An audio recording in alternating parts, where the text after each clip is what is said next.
అలాంటి విశాఖపట్నం ఇప్పుడు నాలెడ్జ్ ఎకానమీకి టెక్నాలజీకి కేంద్రంగా తయారవుతుంది.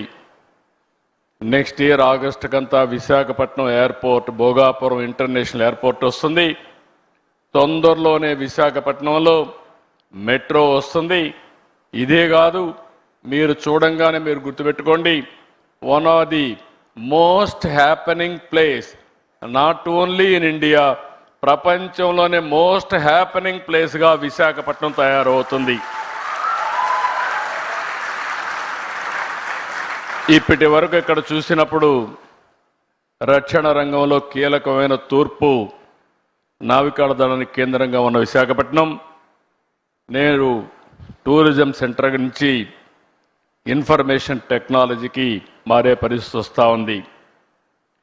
కాగ్నిజెంట్తో కూడా ఇంకా కొన్ని కంపెనీస్ వస్తున్నాయి. ఈరోజు మీరు చూస్తే టెక్, తమన, సత్వా,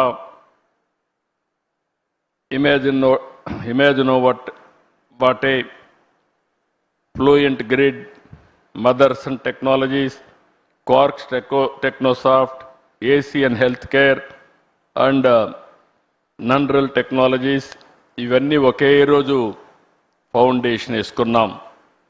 ఇవి కాకుండా మీరు చూస్తే ఇంకా కొన్ని కంపెనీస్ వస్తాయి. టీసీఎస్ కానీ, అదే మరి గూగుల్ $15 బిలియన్ విశాఖపట్నానికి డేటా సెంటర్, ఏఐ కూడా 2 వస్తాయి. ఇవన్నీ వచ్చిన తర్వాత మీరు విశాఖపట్నాన్ని నెక్స్ట్ లెవెల్కి తీసుకుపోతామని చెప్పి కూడా నేను మీకు తెలియజేస్తున్నా. ఇప్పటికే 150 టెక్ కంపెనీస్ ఉన్నాయి, చిన్నవి పెద్దవి అన్నీ ఉన్నాయి. ఆంధ్రప్రదేశ్కి టాలెంట్కి ఏమాత్రం కొరత లేదు. ఈరోజు ఇక్కడ ఆంధ్రప్రదేశ్లో తయారైన వాళ్ళు బెంగళూరు, చెన్నై, హైదరాబాద్, ఇతర సిటీలు, తర్వాత ఇక్కడే కాకుండా ప్రపంచం మొత్తం ఏ దేశానికి పోయినా ఫాస్టెస్ట్ లొకాలిటీకి పోతే, చాలా రిచెస్ట్ లొకాలిటీకి పోయి గట్టిగా తెలుగులో మాట్లాడితే అక్కడ అటెండ్ అయ్యే పరిస్థితికి వస్తున్నారు. That is the strength of Telugu community globally. ఇక్కడికి వచ్చి మాట్లాడితే సూర్య గారు ఇక్కడి నుంచే ఇంకొక హ్యూమన్ రిసోర్స్ అనుకుంటాను ప్రాజెక్ట్స్ అని తయారు చేసా లీడర్ అయితే ఫ్రమ్ విశాఖపట్నం. అంటే మన దగ్గర లీడర్షిప్కి ఏమాత్రం కూడా కొరత లేదని చెప్పి కూడా నేను మీకు తెలియజేస్తున్నా. ఇంకొక పక్కన మీరు చూస్తే అన్ని సిటీస్ కంటే ఇక్కడ 20% కాస్ట్ ఆఫ్ లివింగ్ తక్కువ. ఈ విషయం కూడా మీరు గుర్తుపెట్టుకోవాల్సిన అవసరం ఉంది. ఇంకొక పక్కన అన్ని సిటీస్ కూడా ట్రాఫిక్ జామ్స్ ఎక్కువ ఉన్నాయి. దానికి కారణం ప్రాపర్గా ప్లాన్ చేసుకోకుండా పోవడం.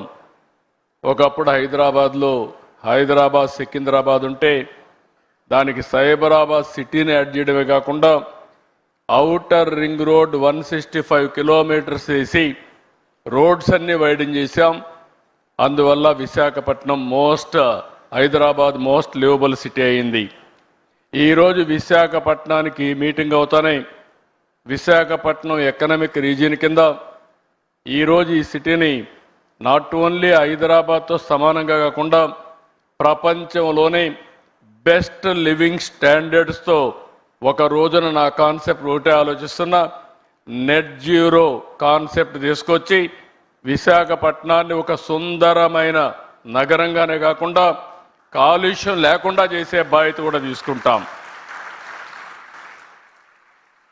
ఇటీవల కాలంలో విశాఖపట్నం సేఫెస్ట్ ప్లేస్, ఉమెన్కి సేఫ్టీ ప్లేస్, అది గవర్నమెంట్ ఆఫ్ ఇండియా కూడా రికగ్నైజ్ చేసి సేఫెస్ట్ సిటీ ఫర్ ఉమెన్ ఏదంటే దానికి చిరునామాగా విశాఖపట్నం తయారు చేసే పరిస్థితికి వచ్చింది. ఈరోజు నీతి ఆయోగ్ దేశంలో 4-5 సిటీలు తీసుకుని ఓవరాల్ డెవలప్మెంట్ చేసే ప్రాజెక్టులు విశాఖపట్నం కూడా ఒకటి ఉంది. దీన్ని ఇప్పుడు ముంబై కానీ విశాఖపట్నం కానీ ఇవన్నీ పెట్టుకొని డెవలప్ చేస్తున్నారు.